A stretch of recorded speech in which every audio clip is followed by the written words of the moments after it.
The following episode was recorded in front of a live streaming audience on Saturday, August the 2nd, 2025. You know who you are? Steeven is my name. Even Steeven. Will you say something, Steeven? Steeven or Else Media. You're listening to the Superman Super Show, episode number 89, Radio Control.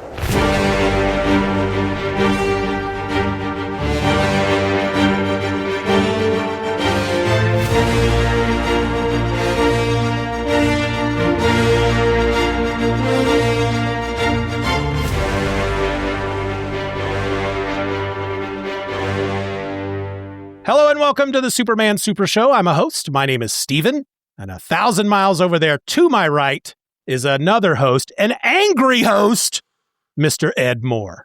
Hey, what's up? I don't think you're any more angry about the state of the country than I am. Probably not. I don't really say anything to anybody about it. Yeah. I have thoughts every day. So me and my girls and my wife, we talk about it a lot, and to the point that sometimes either one of us, my wife or I, will have to go, okay, that's it. I got to stop talking about it, or I'm going to murder everybody in this city. Yeah. I mean, my wife pretty much sees what I do because we do the same things. We watch the same things, and we read and use the same sources for information and everything. So I can talk to her, but basically, she is hearing herself whenever she hears me, because a lot of what I have to say are the exact same things she thinks or feels, or the things strike her the same way. She has the same thoughts about why, and what, so it's I don't want to come at her necessarily with more of the potentially yucky feelings that she already has. That's not very cool for a husband. If I know that certainly isn't very cool to do to your spouse. So I try not to. Yeah. I just hold it all in. I keep thinking about blogging about it or something. I don't know, but it's just, I've got plenty of time, 3.5 years still to go. And now I will say, okay, as much as I grief on Trump, there aren't that many positive things I have to say about Joe Biden's 4 years in office either. So it's not, this is a now thing. If you'd have caught me, probably took me about a year of Biden, I had a lot of the same thoughts, only about some other issues that he had. So since, I don't know. Well, Obama, I loved Obama. I had some concerns about my religion and his stated religion and how he showed that religion, that kind of thing. But that's more on a personal thing. I don't think that was president. I think that was what he chose to do because of the office he was in. And so then I then have to question the man behind those decisions rather than the decisions of the office.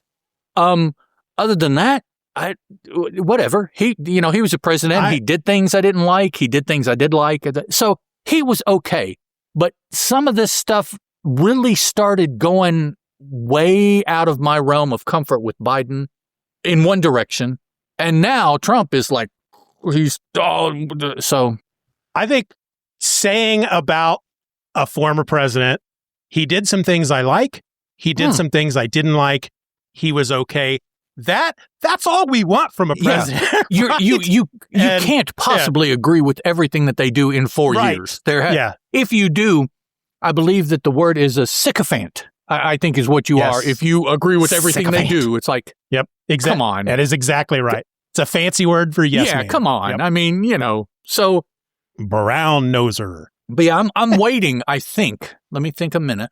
Yeah, I'm waiting for Trump to do something that I like. I'm still waiting for that. Everything has been in the dislike, particularly his methodology.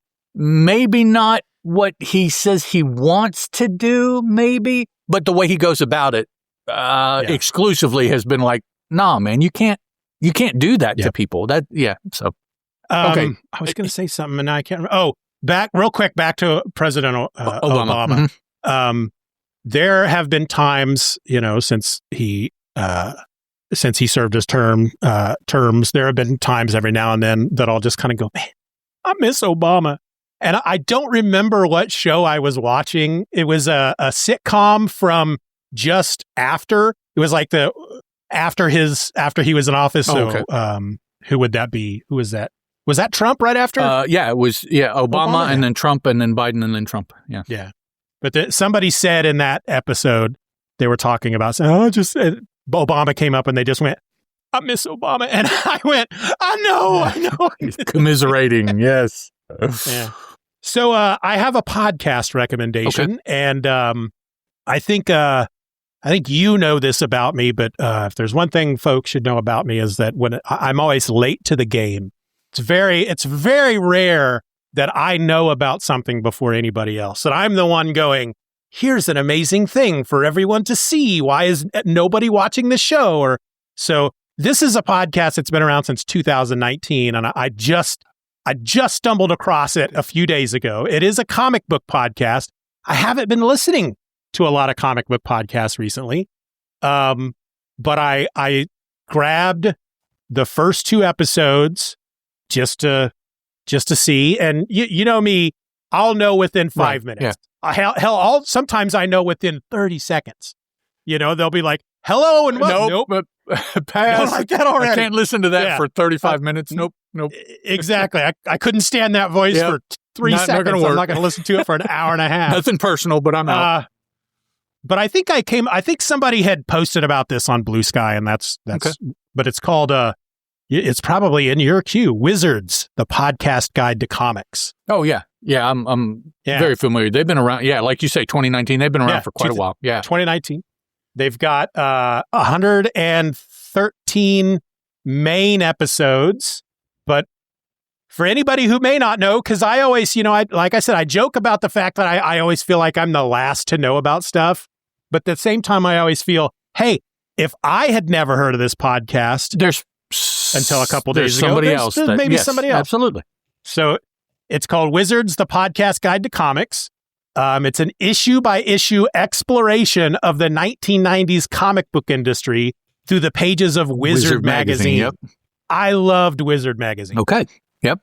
In fact, let me finish this description. On each episode, hosts Adam and Michael break down the hype and collector's mentality of the era by exploring comic book news, superhero movie rumors, action figures, and stories inside those shiny chromium covers. So yeah, the very first episode is actually a 0 episode. They don't even get into an issue of Wizard. It's just kind of their origin story, basically. And so I listened to that, and that was really interesting. And then, each time I've listened to, I think, the 0 episode and the first 2 episodes. And as I'm not quite done with the second episode, but I always have a queue of stuff lined up to listen to. So when I listened to episode 0, I was nearing the end, and I went, I'm going to add the first episode right after this one because I want to go ahead and listen to that. As I was nearing the end of the first episode, I'm going to add episode 2 in right after this. So I'm just going to keep going because it's a lot of fun. Obviously it's comic book themed, which makes me happy, but it's because they're using Wizard Magazine. It's like a nostalgia podcast, geared more toward people who would read Wizard Magazine. So somebody that was, say, 10 to 15 in the early 90s when Wizard started. That is the target demographic for that podcast. Those people right there. I was I would have been 18 or 19. Well, not too far out of the range. Depending on what year they first published, 90 or 91. I think it was 9. I think it was 91 because Image came out in 92 and they were already going pretty strong. So I think it was 91. The topic that caught my interest with the much lamented and now gone cartoonist kayfabe on YouTube. They would post audio of their YouTube shows.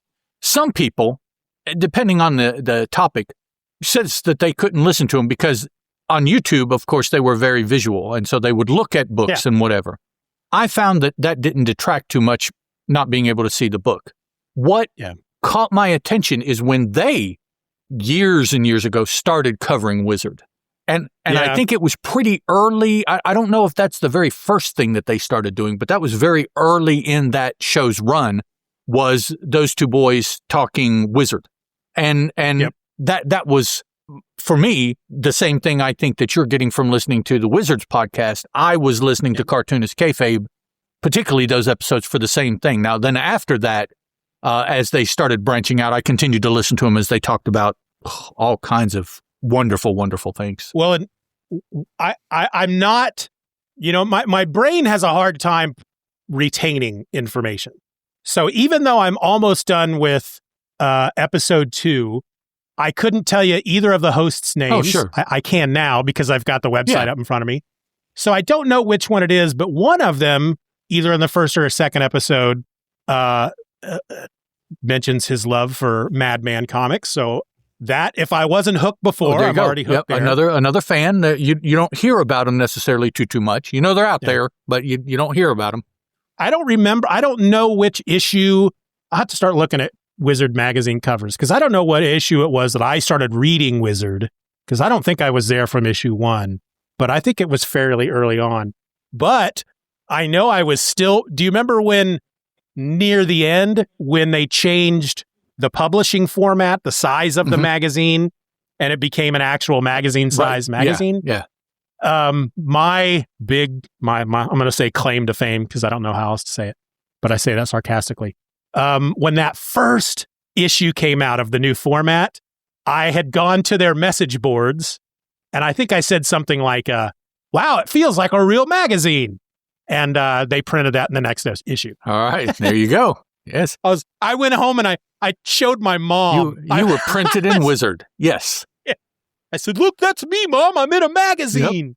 Yep. All right. What's up with you? Have you been going through the heat wave? We're finally out of it. Yeah.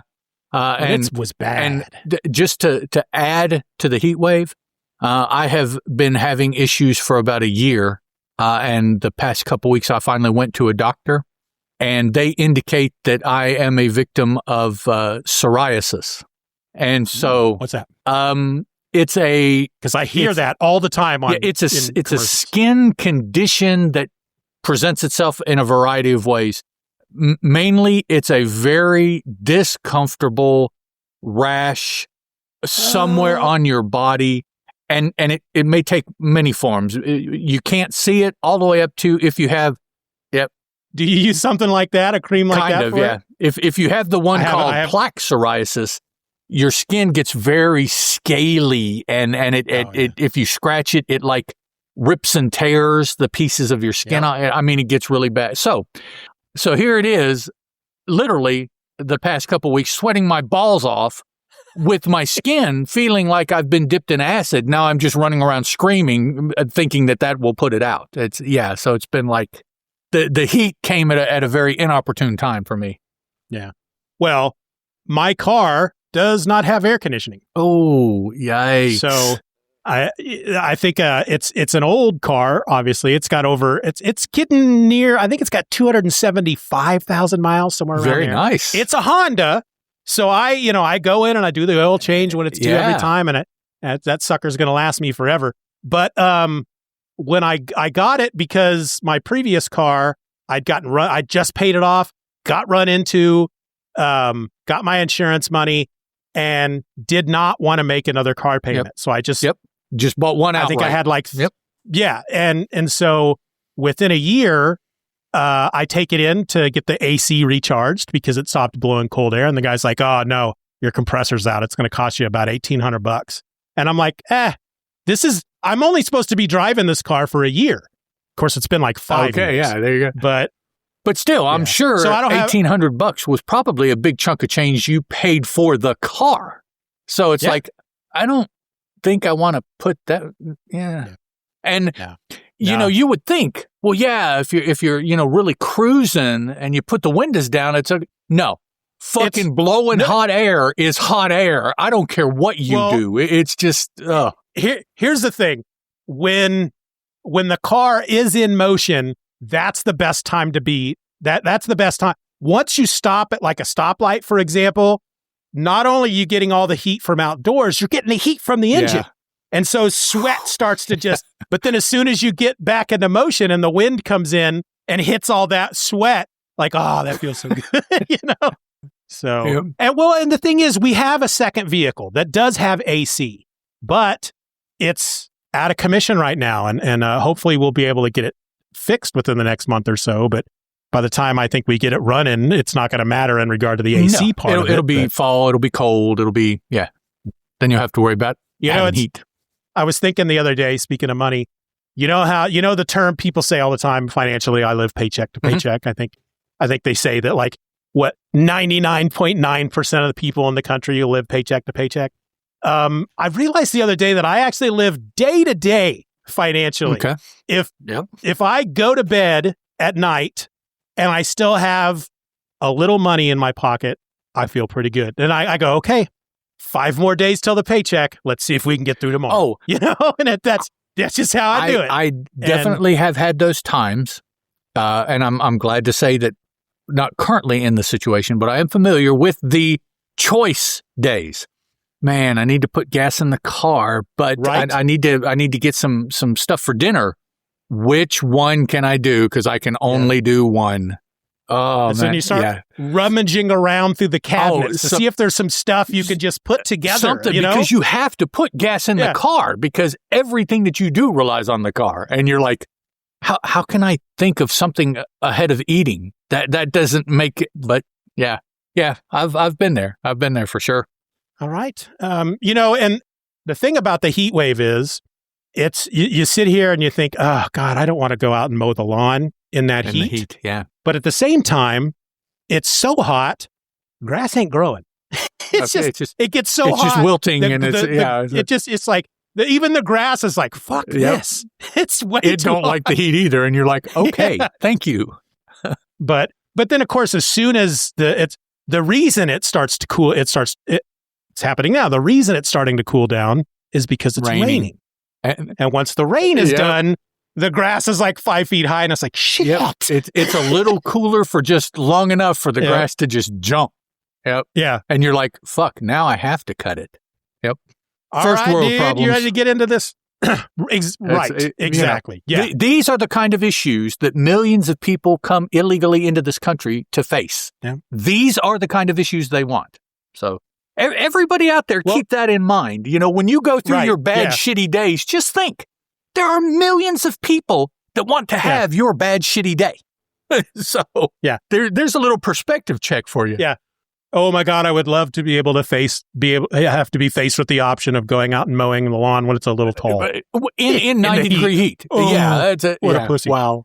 You know, it's like, okay, I'll shut up then. You're right. I shouldn't complain. That's yeah. I was going to say something. I can't remember what it was. Darn it. I've started keeping a note card because one of the things with my neurodivergent brain, we interrupt people a lot because, you know, if you're talking to someone who has ADHD or whatever, and you're telling them a story, an experience that I went out last night and I saw this fire and blah, blah, blah. And their response is, 2 years ago, I had almost a similar experience. Folks, they're just trying to make it all about them. But no, that's how we relate. We're connecting with you. Yeah. But so as we're listening to people talk, just pop. Oh, I got to tell them about this. And if we don't interrupt, there's a good chance we're going to forget. It's gone. Yeah. It's a now or never kind of situation. Yeah. So I'm gonna keep this. And so you're like, instead of interrupting, hang on a sec. Jot. Okay. Yeah. And then if there is a moment I can break in, I can go, he talked about that like 30 minutes ago. Off. You're like, okay, I got that one in. Yeah, no, scratch that one out. That time's passed. I can't do that, is it? Yeah. Because at the time, my brain is like, that's totally relevant. He's going to want to hear that. Yep.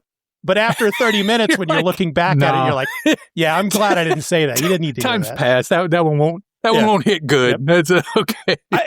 I do that all the time with social media. I start, especially angry ones. Okay. I get it all typed out, and then I look at it and go, I'm not going to say it. Oh, I'm always doing that stuff. And then what dawns on me is like, fuck, ain't nobody going to care. Delete. Yeah, exactly. I mean, it's like, you have this long observation of it, and it's like, nobody's going to care. Whatever. It's like you have a football field full of people who are all saying, look at me. Why do you think any of them are going to turn around and look at you when you say it?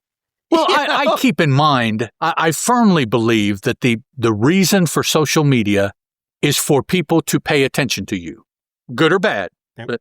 And so when I'm doing something, I'm like, is this worth people paying attention to me? I mean, is this really the kind of attention that okay, I'll get rid of it. So, plus two, here lately, I haven't really been posting on social media much at all because the only thing I have to say is about our political environment in this country. And I'm not going to change anybody's mind. And the people that agree with me aren't going to be interested. So it's like, well, then what's the point? I mean, there's no, so, yeah. Yeah, lately, I'm trying to keep it silly. Yeah, I try to keep it comic book centric. Oh, look what I read, or I hear this is coming out, or, stuff like that, which I have been following closely. The Kickstarter that they have put together for your favorite artist, a hardcover edition of his art, Daniel Warren Johnson. Who do you think? Oh, okay. I was going to say, who do you think is my favorite artist? Daniel Warren Johnson, because I got the name wrong the last time I tried to be clever and show you that I remembered something about you, and I screwed up the name. He's my current. Yeah, he's got a Kickstarter going right now where it's an art book of his, basically, is what it is. Yeah, and every time I see his art, whenever he puts sketches up online, he does a lot of Star Wars sketches, and every time I see a Star Wars sketch of him, I'm just like, why is he not doing a Star Wars book? Well, he just got. What did he just get? No, he's finishing up Transformers. Yeah, he's finishing up Transformers. I can't remember what he's going to next. I think he moved to something fairly big, though, is why he was leaving Transformers, I thought. I feel like And so probably it's just a case of, I don't know. He just hasn't hooked up with the right people to get Star Wars stuff done because... Or maybe he's like, I kind of want to do these stories right now. It's for fun. I don't want to do it for real because then that'll be... Right. I don't want that kind of pressure, but I can do it for fun and just come up with a scene and draw a scene. I think he did put out online like a 10-page like fan fiction type of Star Wars story like with X-Wings and junk. But yeah, his art, it's funny because I'm not comparing him to Rob Liefeld at all, but encountering Rob Liefeld for the first time in the 90s, you felt a sense of movement and action. Oh, it was different. Frenetic energy. You just felt like the artwork was coming off the page. Yep. That's what I feel like with Daniel Warren Johnson. He's just got this style about him that you just feel like the stuff's actually moving and could jump off the page. Rob's art was extreme, like his personality. Yeah. And unfortunately, over time, his art has changed, has matured a little bit, but his personality has not. He is just as out and extreme and braggadocious as I'm sure he was then, but nobody asked then. Now he has a forum where sycophants... I don't know what sycophant means, but the rest is right. Knee down to him and listen to all of his stuff. True or not, it's like, Rob, I mean, I have found that people who tend to get famous, and I'll use quotes for famous in their industry and whatever they're doing, whether they're an actor or an artist or a musician, if they have, you use the word sycophants, especially if it happens at an early age when they haven't quite reached maturity, then they really don't mature because they have all these people around them. I guess that let them stay the same way, that don't call them out on their bullshit. And if you see somebody who has reached a level like famous person who has actually matured and whatnot, then that's a real person. But yeah, I find that quite often that, Kevin Smith, for example, he's just as vulgar and as he always has been. And when he had his kid, I remember going, your kid's going to watch this movie. What? I understand movies and stuff you made before you had the kid, but you got a kid now. Doesn't matter. Yeah. Yeah. He doesn't give a shit. She doesn't give a shit either. His kid, she's just like him. So that's just nothing. I'm not saying anything bad. No, not saying anything good. Observational. That's just the way Kevin Smith has not changed from the first Clerks to now. It's the same dude. He was in Lawrence, Kansas not that long ago. speaking at our Liberty Hall, which is like 20 minutes Just away. what, his stand-up kind of stuff that he does? Or He does these speaking tours. Okay. He goes to colleges and speaks. He makes a lot of money off of that. I would appreciate the man for what he has done, where he came from and where he is now. That is quite a journey for a regular person to watch, I think. Yeah. Some of the things he has done for his friends, Jason Mewes, and some of the other people in his life, he has really done a lot of people a solid. The man himself, I don't know if I could like if we were quote unquote friends. I don't know.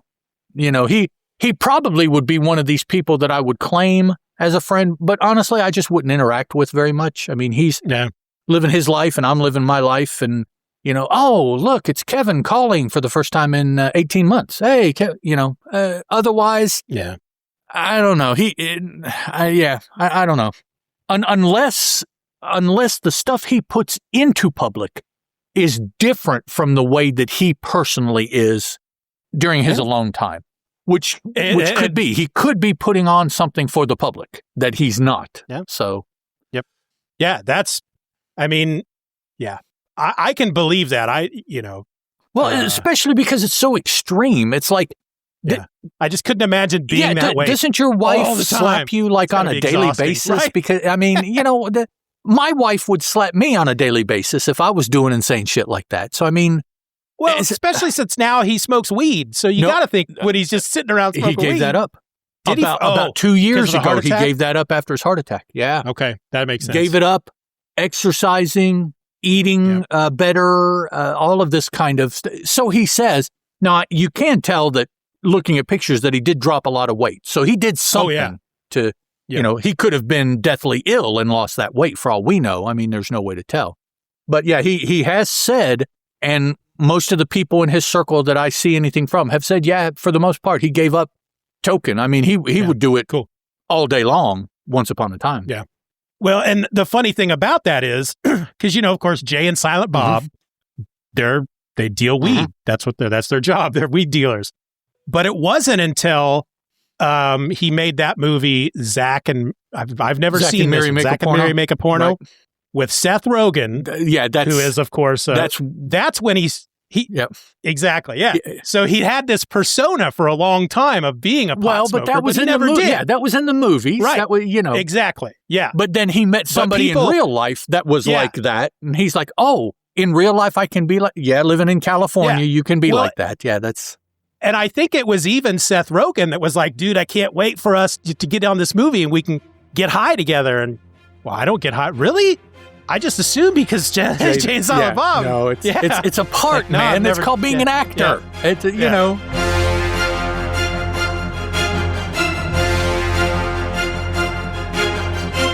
The Superman Super Show will return after these messages.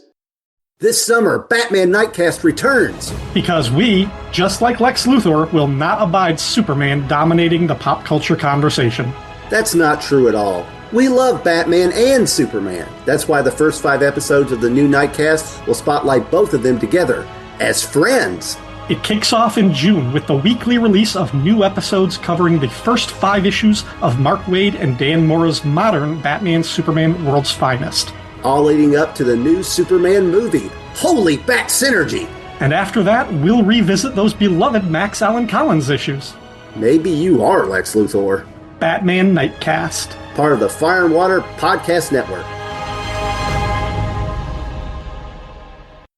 Do you love podcasting but hate editing? Do you have a number of episodes recorded but just can't find the time to get them edited and ready for release? Do you need help and you're not sure what to do? Well, come talk to me. My name is Steven Orr. I have over a decade of experience recording and editing my own podcasts, and I want to put those skills to work for you. I can remove that background noise. I can reduce silences. I'll remove all of your ums and your uhs, as well as your throat clearings, sneezes and coughs and such. And I can even add your music and whatnot. And hey, my prices are quite reasonable. Check out edityourpod.com to get started. That's edityourpod.com. Or just reach out to me directly. Email edityourpod@gmail.com. Tell me what you need, and I'll tell you how I can help. And more importantly, quote you a cost. Edityourpod.com. Get started today.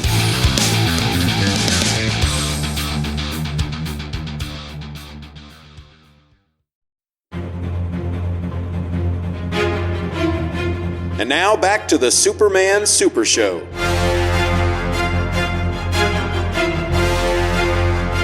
Yeah, look it up, man. Maybe you should try it sometime. Well, see, the thing that I always wondered about, that I always thought was kind of uncool, was Kevin Smith taking that up after all of the battles that Jason Mewes had and got clean. Yeah. And it's like, so you're clean, staying straight edge, and your best friend is Kevin Smith? Man, that has got to be hard. Woof. Yeah. You know, and it wasn't just Kevin Smith in Lawrence a few weeks ago. Jason Mewes as well. Oh, sure. And my son's roommate and another friend of his met him both at a restaurant, because they work at this restaurant. Kevin Smith. Oh, they just stopped. Okay, stopped there to eat. Yeah. Our downtown Lawrence area is like just this. It's a shopping district. It's an quaint shopping district. And so it's like anybody who's famous who comes to Lawrence, they go downtown. Right. They got to do it there because that's where there is. Okay. Because we got a lot of weird, unique kind of shops. It's not Walmart, Burger King. Right. Yeah. It's independently owned mom small. and pops. Yeah. Yeah. So he was in and out a lot of stores downtown and stuff. Cool. It's cool that he came to do one thing, but ended up spending some of his money there and doing things and making himself available to the public to some extent. I mean, if stuff like that, I would want to go up to him and say, "Hey, I'm gonna be cool, but I know you're Kevin Smith, man. Good to meet you." And then just I wouldn't want to make a big, because they need their time. If they want me to act like that, then I pay for it and I stand in line at the venue and do all that. But if I see him out in public, I'm like, "Dog, hey man, I like your stuff, Kevin Smith. I know you, but I'm gonna go. We're cool." There's man, this banter section's gotten long. May cut some of it out and put it in the bonus area. I don't know. Doesn't matter.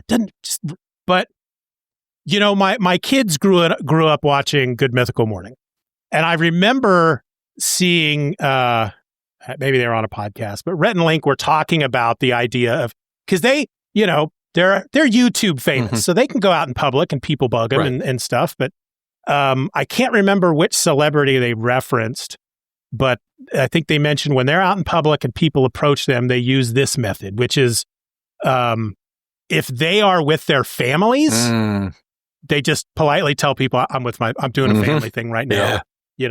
If they're by themselves, they'll take pictures, they'll sign things, I still wouldn't want to put them in that position, but that's a you choice, and I think that's a good choice. I'm the same way.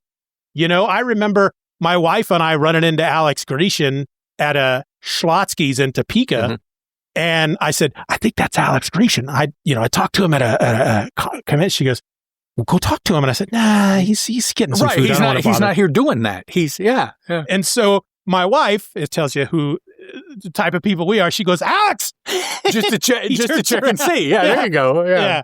I can't remember his name. I think it's So you just yell it out. It's like, yep, that's her name. My daughter and I, though, Rana, we've been slowly watching the Kevin Smith movies. We've watched Clerks, we watched Mallrats. We still haven't watched Chasing Amy. I'm kind of waiting until Dogma is finally available to stream, because it's just the rights to the movie finally came back to him. It's been owned by frickin' Weinstein for so long. Is that as far as you've seen? My personal Kevin Smith? No. I haven't seen any I don't think I've seen any of his Jay and Silent Bob movies except for Jersey Girl. Okay. You've seen Clerks 3? I've seen Clerks 3. I liked Clerks 3. I liked Clerks 2 up until a certain point, and then I was like, come on, dude, you got a kid. That's when I was like, because he had put out Jersey Girl. Right. So, I'm watching Kevin Smith. I'm a single guy, loving his movies, smoking the stuff, loving everything. And then I get married. I start having kids. He gets married. He has a kid. He does Jersey Girl. Hey, we're maturing together. And then he does Clerks too. And I'm like, oh. Yeah, I was not a fan of how he put Clerks to bed. I wasn't a fan of that. Which spoilers, the fact that somebody died at the end of it? Yeah, well, not just the end of it, but I mean, that was most of the movie, the fact that somebody died. And he was supposed to die in the first movie. The original ending had somebody come in and rob the place and shoot him dead. Well, I'm glad that didn't happen because I probably would not have watched any more Clerks movies. I've been like, fuck that, man. That was the way the Clerks ends now, of course, is Randall comes back. He leaves the store and he comes back in. He throws the sign to him and says, "You're closed." Right. And then the credits roll. Well, apparently, it may have been an after credit scene even. Okay. Dante's behind the counter. A guy comes in, pulls a gun, and then the last shot is like Dante on the ground. That's not cool, man. Behind the counter. And it's on the DVD, or you can find it online. I don't appreciate that because there is so much of that in the real world that I just don't. Right. I don't want that when I escape. So it really. I have to say I was moved and hurt by the fact that he did that to one of the characters, and I was like, wow, that Yeah, I mean, I was surprised because for a lot of that movie, you're like, okay, this is him dealing with his heart attack. Right. Yeah. This is exactly what happened to him. Fine. He had a heart attack, and now he's like, I got to get shit done before I die. And so that's how I, and then Randall lives, and Dante, I was just like, what? No. But I think I've seen it twice. I liked it. I'm definitely going to watch it with my daughter when we get there. I mean, if you're watching the Jay and Silent Bob, you have to. I mean, it's a part of their story. That's, you can't be, which I don't understand this, but you can't be one of these people that's like, no, I won't watch the last episode because then it's over. Well, yeah, that's the point. Okay. Well, yeah, that. If I don't, I'm sorry. That almost makes me angry. If I don't know the end, it didn't end. Well, yeah, it did. You just don't know the end. It did end because you're not watching anymore. Yeah. So many people have said that about comic books. I'm like, whether or not there's 10 episodes out there that you have not watched, the fact that you've chosen not to watch them means that they're not making any new episodes. There's only 10 episodes. If you watch them or don't, that's all there is. It did end, and you don't know how it ended, but it did end. Logically, that makes me angry. Whatever. I'm like, okay, you do. I've seen those 10 episodes, and they were very good. But okay, that's No, I don't want to watch it because then it'll be over. But then you judge it as a whole, like you're supposed to. So then you just go through the rest of your life thinking, well, I still have to watch this, and it's always on your list. The character of Phoebe in Friends, you learn in an episode, she comes in as they're watching Old Yeller on TV. Mm-hmm. And she's like, oh, I love this movie. And then she's like, wait a minute. What are you doing? What are you doing to Old Yeller? I've never seen this part before. Hey, Travis, what you doing with that gun? Oh, no. No, Travis, put down the gun. No, he's your buddy. He's your Yeller. No, the end. Okay, what kind of a sick doggy snuff film is this? Her mom had stopped the movie every time they watched it before they killed Old Yeller. Because so she just assumed that Old Yeller lived a happy life. And so she was like, no! No, he didn't. Sorry. Yeah. That's funny stuff. All right. Ready to get into this Action Comics issue number 38. Book? Yes, with a cover that really didn't have anything to do with the Superman story. No, not even close. No. Except for the fact that Superman was exactly. On the cover. That was the common link. Superman was in both. Otherwise, there is no connection there. So today we're looking at a story called Radio Control. This is a Superman story that appeared in Action Comics number 38. It was written by Jerry Siegel, penciled by Leo Nowak, and inked by Ed Dobrodka. Sounds like an Eastern European dish. Is that how you would pronounce that? Dobrodka? Yeah. Dobrodka. Action Comics number 38 has a cover date of July of 1941, though an approximate on-sale date of May 22nd, 1941, according to Mike's Amazing World of Comics. And this is what happened in the issue.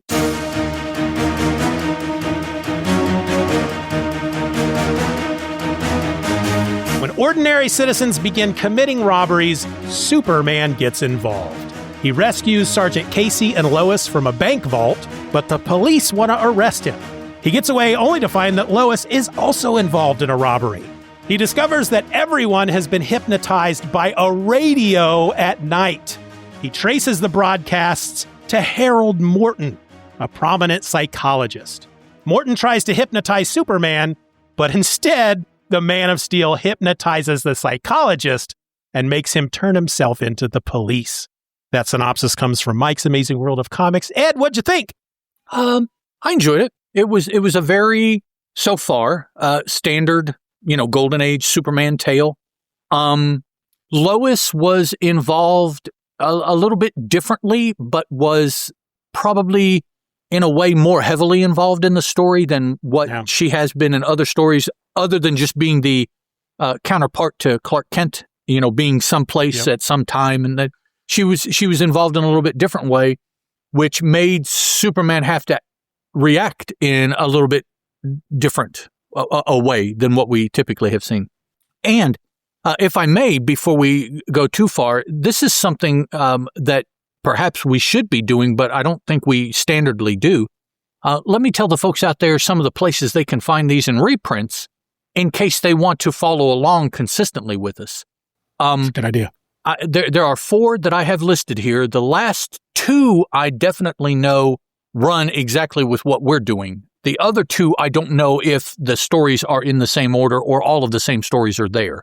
So that you would, if you buy one of the first 2, you would just have to look a couple times as we record to see. Again, the last 2 in the list are exactly what we are doing, just different versions. So you can, if you don't have access, of course, to Action number 39, the original, you can find this story reprinted in Superman, the Action Comics Archive from DC Comics, 2001, issue number 3. Superman Chronicles from DC Comics, issue number 6, or Chronicles might be bigger, so we'll say volume number 6, from 2009. And then there is Superman, the Golden Age Omnibus, number 2 from 2016. That's what I'm using to read. I believe, Steven, that's where you're getting these from. And then they also have reprinted the Golden Age Omnibus as Superman, the Golden Age. This is volume number 3 from 2016, or from 2017. Those books are not as big, I don't think. So the omnibus are bigger, and I have 5, the first 5 of those. Those 5 in the Superman the Golden Age series are like 7 or 8 volumes. So they start to diverge a little bit because that second set doesn't have as many stories in it. So those 2 definitely, as we read Action, Superman, and now America's not America's Best. What is that one? World's Finest. World's Finest. Yeah, as we go through those 3 stories back and forth, they'll be those last two will be in the same order as what we're doing. Again, those first 2, I don't know. You'll just have to look and see and compare. I don't have either one of those to compare, so I don't know exactly. But now, moving forward, the Golden Age Omnibus and the Golden Age just series, if you have one or either of those, you'll be able to follow in the same order. And when we get done with an episode, you'll know right where to pick up for the next time and everything like that. So for those of you that might want to read ahead. And I'm reading the not the omnibus, the other one. Oh, okay. Because it doesn't say omnibus. Yeah, I'm reading it digitally. It doesn't say omnibus on the title, so I'm assuming it's the. Oh yeah, it might be. Okay, one. Yeah, you're right. I am too. I thought it was the omnibus that I had digitally, yeah. But. And if you read digitally, you can also get these, of course, through Comixology. Did they have these early actions?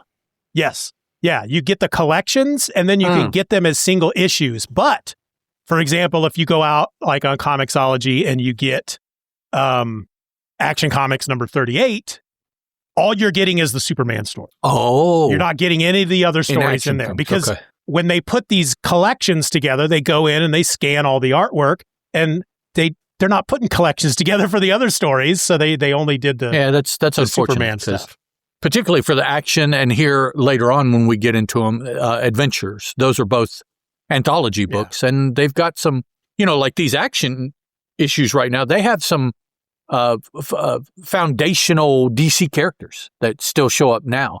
Maybe not as many, but, like this issue, The final story is a Zatara issue, and it's longer than the Superman story, although the Superman story does occur first. So he's got the masthead here on the cover, and he's got the first story, which tells you that DC thinks he's pretty important, but they're not letting go of Zatara, who I believe has held down Action Comics from near the beginning, and they're giving him more pages. So he's probably, Zatara is probably extremely popular at the time. Superman, of course, is what sells the book, so that's why they started putting him on all the covers. But I'm willing to bet that if back then, if something happened and they couldn't publish Superman anymore and they took the Superman stories out, slapped Zatara on the cover, he probably would be picking it up because of Zatara. He'd probably be carrying the book, for sure. But because they're available digitally on Comixology, that also means that if you're a member of the DC Infinite Universe app, you can read them all there as well. Cool. If you're, I guess, the upper level member, you have access to collections through their app. If you're a lower level member, I think you only have access to single issues, but they've released them all as single issues as well. So you'll be able to get out there and read them all. It's just that, like I said, you're only going to get the Superman stuff, which that's all you're going to get in these collections that you pick up anyway. So, All right. You want to dive deep into this sucker? Yes. Now, everyone hold on to your hats, because leaping over skyscrapers, running faster than an express train, springing great distances and heights, lifting and smashing tremendous weights, possessing an impenetrable skin. These are the amazing attributes of which Superman, champion of the helpless and oppressed, avails himself as he battles the forces of evil and injustice. And that's what's in the big yellow narration box in the top there, guys, in case you can't see it. They're getting closer and closer to the standard. Faster than a speeding bullet. Yeah. More powerful than a locomotive. Yeah. Something locomotive. Because they faster than a speeding bullet, more powerful than a locomotive, able to leap tall buildings in a single bound. They have two of those three things in this description. So, we open with Clark. He's at a jewelry store and is there just in time as the mailman, of all things, holds the place up. Now, he didn't like walk into the jewelry store with the mailman doing that. He was in the store. The mailman comes in, feigning to deliver mail, and then sticks up the proprietors of the jewelry store, and Clark too, because he's there. That's what's funniest about it. He delivers the mail first. All right, now that my responsibilities are out of the way, stick them up. Right, that's his job, and now I need to do this. Yeah. Pulls a gun from the actual mail bag. Yeah. It's like, oh, I've got a message for you. And he doesn't say that, but it's special delivery. It's very disjointed. He does one, and then he does the other. So because literally the bit that you read us there at the beginning, that takes up most of the page, that panel, right? Yeah. So there's that whole top 2/3 of the page that has nothing to do with the story. So the story starts with the two bottom panels, and you literally go from the first panel, the mailman comes in and he's delivering the mail, to the second panel, he's got a gun and he's telling them to back up. This is a robbery. Things just happen that fast in Metropolis. Yep. Also, you say the splash page here doesn't have anything to do with the story. I think I said it maybe in passing, whatever, but the cover doesn't have anything to do with this story either, at all.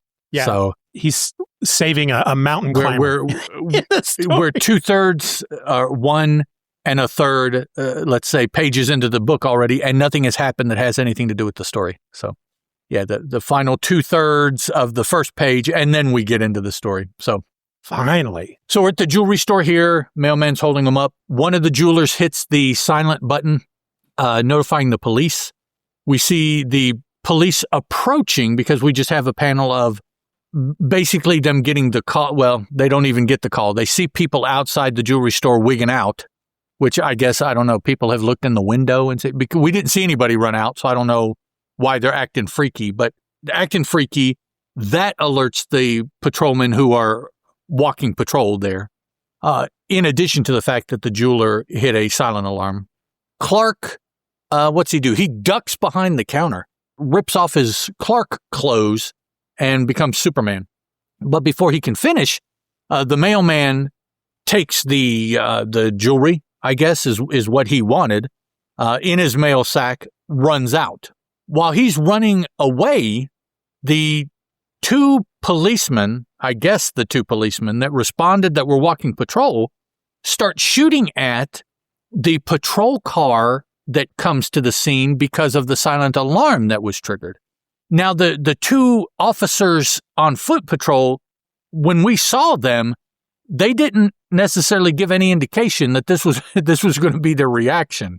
We need to go hold everybody off while, no.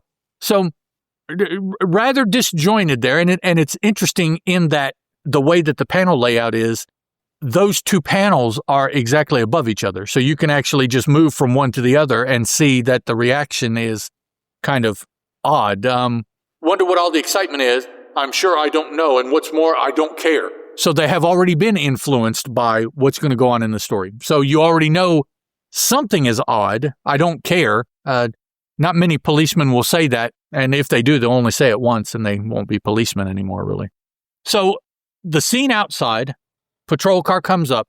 Foot patrolmen are shooting at the police car. Mailman is running away. Superman comes out now and he crushes the pistols that the foot patrolmen have. The mailman, is it the mailman? Yeah, the mailman's jumped in his truck and he's getting away, running people over in the crowd and all this kind of stuff. Superman runs after him, grabs the truck. He does the standard hold it up and shake it until he shakes the mailman out.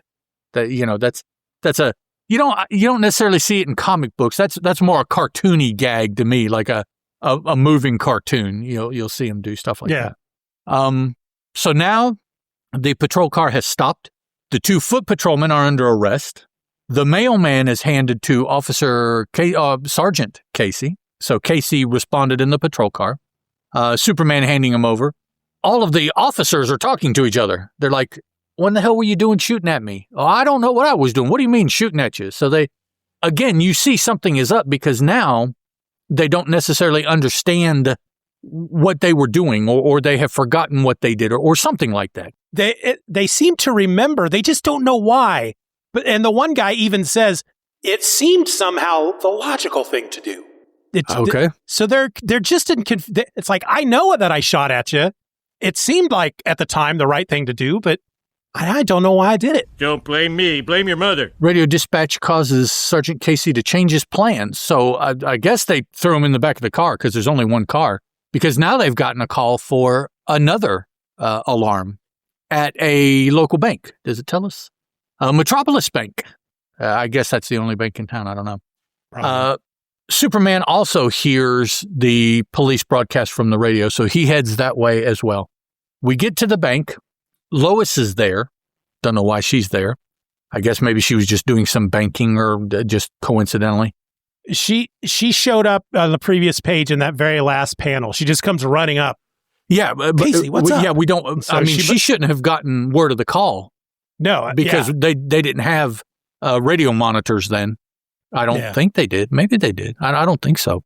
They have like the teletypes or something, because that's very, very early on. I think one of the things, and it may have even been in Superman #1 when they actually expanded upon what happened in Action Comics #1. I think they say that the reason he took a job as a reporter is because that he'll get those alerts that come in. Okay. So I guess at that time they would give it out to the officers and then they would immediately contact newspapers? I don't know. I don't know if they... maybe there were people stationed at the police station that whose job was to get that information and relay it? Yeah, maybe? To the news agencies, like over the wire or something, So Lois is here. The police show up. Superman shows up, but we don't see him for a little while. Oh, I know why Lois is there. It's not... Because it's a Superman book. Well, yeah. Oh, there we go. She's got to be everywhere. It's magic. We don't have to explain it. She's like Santa It's a Claus. Superman book. Yeah, Lois is going to be there because it's a Superman book. So the police go in and talk to the bank president. What's the trouble? Officer asks, and the president says, the bank vault opened before its customary time and the alarm was set off accidentally. They go down there. He says, you see it open. Would you care to inspect it? And the officer is like, sure, why not? It begins to look as though the story is going to fizzle. So they go to investigate, and the bank president shuts him up in the vault, closes it behind him. And then he just goes up to his office and starts doing his bank business. That's all. Superman comes up and, wait a minute. Looks like somehow, I'm sorry. It's Lois's hat looks like a police hat. It does. So there are two officers in the vault, but what we see is one officer and Lois go down. One officer and Lois talking to the president in front of the vault, and then the next with the closed vault, they're not there. So actually the people that were trapped in the vault is at least one police officer, maybe two, and Lois. And then we see in several panels later, it is actually two officers and Lois that have been shut up in the vault. Superman, for whatever reason, I guess he got here late. He didn't see the president necessarily close up everybody in the vault. He's looking at the bank president. And, well, no, I guess he has. Okay. It's very confusing because just the fact that he's outside, it looks like he's standing on top of a telephone pole. And he apparently he's looking using his X-ray vision. And he says, strange actions for a bank president. Just seeing him sitting at his desk looking at his paperwork, that's not strange. So he had to see him put somebody right, yeah, which is even weirder that he's just standing here thinking, I wonder why he closed him up in that vault. I wonder what's rather than as soon as he saw that. But it does say in the next panel, Superman's telescopic X-ray vision enables him to sight the tenth scene within the vault. So that makes it seem as though he looked and saw that the president was acting weird sitting at his desk doing bank business. And then I guess he's looking around because he knows the officers and Lois went in the bank, looking around, sees that they're locked in the vault, I guess is what happened. These glass thingies on top of the telephone poles that the wires run through, do you know people collect those? Yes. I don't think it's something that I have stored in my head, but once you mentioned it, I'm like, oh yeah, I've seen those in people's flea houses. markets and whatnot. And people, so I've always thought that was a curious thing to collect, globs of glass in particular shapes that were used for wire, both electrical and wire and telegraph and telephone and everything like that to insulate them from. I don't know what they were for. I don't know what they did. Superman jumps to the president's office window and rips out the bars so that he can get in the window, and goes and confronts the bank president. Release those people in the bank vault before they die. Excuse me, you die. That'd be, wow. Before they die. What in the world are you raving about? You must be mad. And the bank president calls the guards. Guards come in. They say, hands up. We've drawn down on you. Superman's like, well, go ahead and shoot me. You're just going to be wasting bullets. Yeah, you'll see. And so they do, and they bounce off his back. They shoot him in the back, no less, man. Because Superman's not budging. He's not turning around. He's not stopping. So they just shoot him in the back. And they are cops. Yeah, well, yeah, it doesn't. Yeah, but no, never mind. I won't say that. He's a white man, I was going to bring up color, but I'm like, no, I won't do that. That's too easy.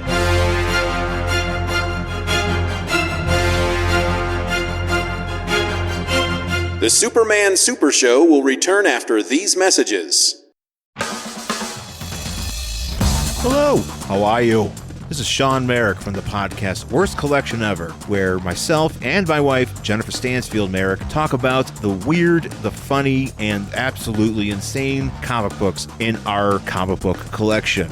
Are they good? Probably not, but we're going to have fun anyways. We took a little break, but now we're back with brand new episodes, so please check us out on Apple Podcasts, Spotify, even check us out on YouTube, Angry Hero 79. You can subscribe, you can review, you can rate on there, and we would love to hear from you, so check you then. Worlds would live. Worlds would die. And DC Comics would never be the same again. Crisis on Infinite Earths, the crossover so epic it reached every corner of the DC multiverse. Join DC Dave and Doug Adamson as we discuss The Monitor Tapes, a Crisis on Infinite Earths podcast. Find us on your favorite podcatcher and join the discussion at themonitortapes.com. Love her, love Uncle Ben. They are the best. Just ask the whole group of kids, hey, do y'all want to go to the science exhibit like it's the most normal thing in the world? I felt this bite on my hand. It was a weird looking spider, like it was glowing. This is amazing. So before it fades, I've got to figure out something I can do. Okay, world, better hang on to your hat. Here comes the Spider-Man. The Spider Diaries, a John Reed's Comics production. Look for the Spider Diaries on your favorite podcatcher or at johnreedscomics.com, and there's no H in John.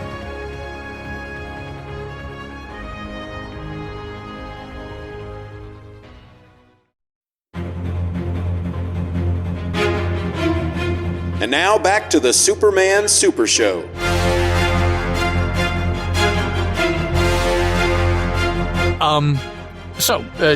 They don't stop anything. Superman grabs the president, drags him down to the vault, and he's like, "This vault, open this vault." And the guy's like, "No, I'm not going to open the vault. You're gonna rob it. I'm not going to help you." Superman's like, "Okay," and he just, I don't know what in the hell he does. Runs into it backwards. I don't know. Does he give it a wrestling hip attack or something into the vault or something? Yeah, it's. I would have preferred just seeing him grab it with one hand and like rip the door open or something like that. But this is. It's like he fell backwards. It's like he tripped and fell backwards into the door, yeah, and broke maybe it that is what it is, because that will be his excuse for why it got torn. No, I didn't open it. Yeah. I just tripped and ran into it and crushed the whole thing right off the wall. Yeah. So he gets in, or the people that are in there get out, whichever way. And we see the two officers and Lois. The one officer who I'm going to assume is Casey, and probably if I look close enough at the drawings, I could tell that Casey's different, but he doesn't look different to me. He's not. They confront the president, and at this point, does the president? Yeah, no, he doesn't come across like the other officers earlier with the bank robbery yet. Right. He will, but right now, let's see. Don't pull the innocent act on us. We know you locked us in. You're under arrest, and you'll reveal what you did with those stolen funds. How he knows that funds have been. I guess while he was in the vault, he had time to count everything and realize that some of it wasn't there. When they showed them in the vault, back up a page, when they show him in the vault. Oh, it's been looted. Okay, safety deposit boxes are open, and they can see that it's a mess. Okay. Yeah. So the bank president, unlike the cops previously, he doesn't seem to remember anything. No, it's almost like he is still playing. If there are two parts, before and after, he's still playing the before part. He's still in that mindset. You know what do you mean? What are you talking about? And the Casey accuses him of stealing the funds stolen from the vault. But I tell you, I know nothing of this. Lois says, just absent-minded. There's your A. And immediately right after that, just absent-minded. Next panel is Superman going, well, I might as well be leaving. Well, I don't know why that cracks me up. It just makes me laugh. Well, he's done. I mean, the only reason he was there was to get them out. They have got the stolen funds under control. The police are there. There's somebody that has been accused. So, the process is going the way that it's supposed to go. Lois is okay. And it's no longer a job for Superman. So there's a line from Family Guy that my daughter Ron and I say a lot, that I think they've used twice in the show. And it's, you're in a situation and you need to leave. It's kind of uncomfortable. And they go, well, about time for me to be hitting the old dusty trail. And then they leave. Okay. And that's the vibes I'm getting from this. Like he's just all of a sudden going, well, I guess I should be hitting the old dusty trail, and then flies away. Okay. That's why it makes me laugh. It's stupid. Which reminds me, back in my high school fanfic days, I had an elven assassin bounty hunter named Dusty Trailwalker. Okay. Yeah. So there we go. It all. So when people got mad at him, they go, time to be hitting the old Dusty Trailwalker. Nobody hit Dusty. He was too badass. He did the hitting. there'll be two sounds. Me hitting you hitting the ground twice. If I come over there, there are going to be two sounds. Me hitting you twice. So now, as Superman's trying to leave, Casey, I'm going to, again, assume Casey, tries to arrest Superman, which is just really weird because Casey knows. Well, I guess he knows Clark. He doesn't really know Superman. They have run into each other a couple times, but it's Clark that always runs into Sergeant Casey. And of course, Superman is like, yeah, you think? Casey whips out some manacles here, better known as, what are they called? Handcuffs. There we go. There's the word. Yeah, they call hang. Talking is hard. So Kate, that's why I do a podcast, multiple podcasts, actually. So now, so Casey has him, you're my prisoner. Come on, let's go. And Superman's like, yeah, no, I don't think so. And he breaks him out. And then he does this somersault out the I guess the office window. They must be in the bank president's office again. He's got some leopard drapes here, though. The president does. Yes. Yeah, he's a swinger. Yeah, that's where all that money went when he refurbished his office, as it went into the drapes. But yeah, Superman does a somersault out the window. It was a shame to ruin Casey's shiny handcuffs, he says, as he flips out. Literally flips out. So later, Superman sights a startling scene below as two bank messengers place their cargo within an armored car. The attendant within the car fires at them. So as two bank messengers place their cargo within an armored car. So the bank guards are putting money in the truck, and somebody in the truck is shooting at them. That doesn't make sense, but okay. That doesn't make sense at all, because now if they were taking it out of the truck, he just needs to drive away. I'm not sure. He's got what he wants. They put it in the truck for him. Yeah, exactly. So the fact that he starts shooting at them puts a big arrow on top of him.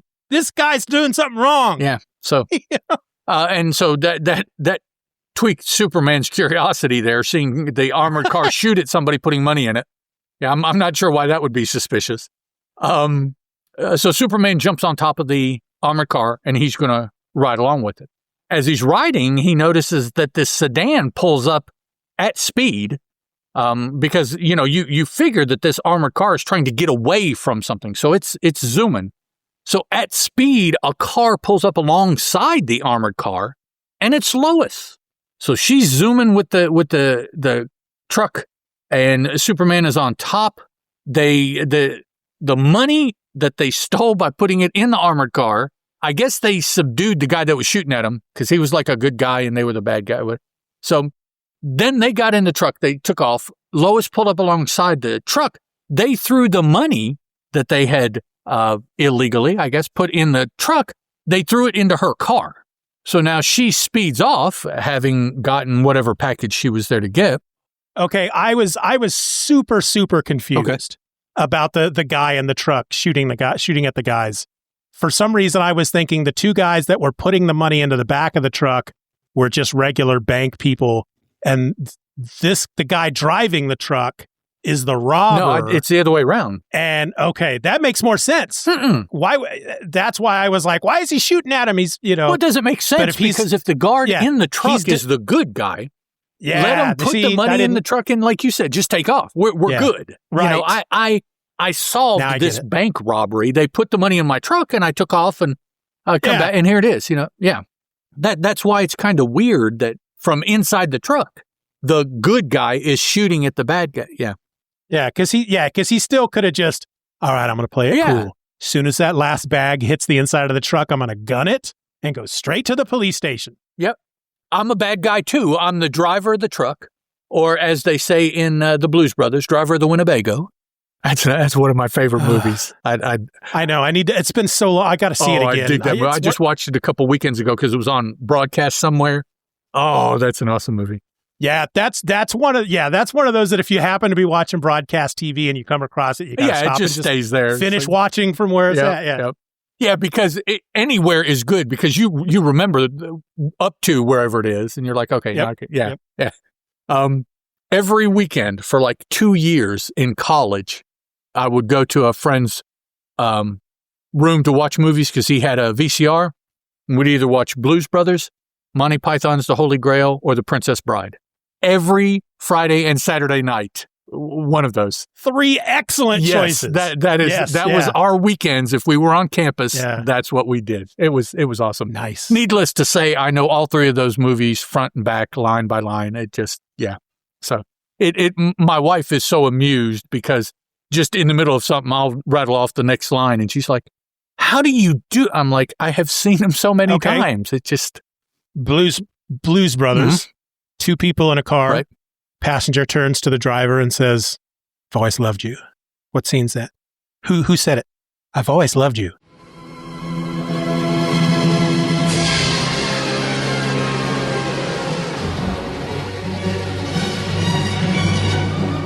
I've always loved you. The 2 Nazis. Oh, yeah, as they're flying through the air. Yeah. Illinois and just Nazis.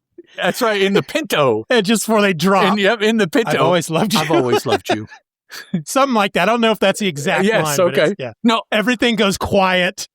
When you said that, the scene that came to mind was the interaction between Carrie Fisher and Jake under the auditorium there. But that's not. He dropped to his shouting all the to his knees and pulled his glasses down so she could be bedazzled by his eyes and And then he kisses her and drops her. Let's go. I ran out of gas. I had a flat tire. I didn't have enough money for cab fare. My tux didn't come back from the cleaners. An old friend came in from out of town. Someone stole my car. There was an earthquake. A terrible flood. Locust. It wasn't my fault, I swear to God. And isn't that also where he's shouting all the various excuses? Yeah. They're plagues. Yeah, I gotta watch that again. I'm gonna look real quick to see if it's streaming. So funny. When Jake first gets out of prison, Elwood takes him to his room, and she fucking hits the door with a bazooka, completely just, and they just get up and go on upstairs. They just get up, and then the next day she does that with a bomb, and it just completely obliterates the building. And they just pop out, and it's like, oh yeah, this shit happens all the time. They just because they're like out. They just brush themselves. It's on Netflix, so I think I'm going to be watching it. Yeah, you got to. That's okay. So, sorry, guys. On a mission from God. An aside there, briefly. So, Superman sees Lois. He's confused. He wants to know what's going on. So, he does like a cat and gets underneath her car, which I'm amazed there's enough room between the car and the road surface for him to dive underneath it. But that's what he does. And he hangs onto the car now until she stops somewhere. She stops and is dragging along the money bags, goes to a post office. Superman watches.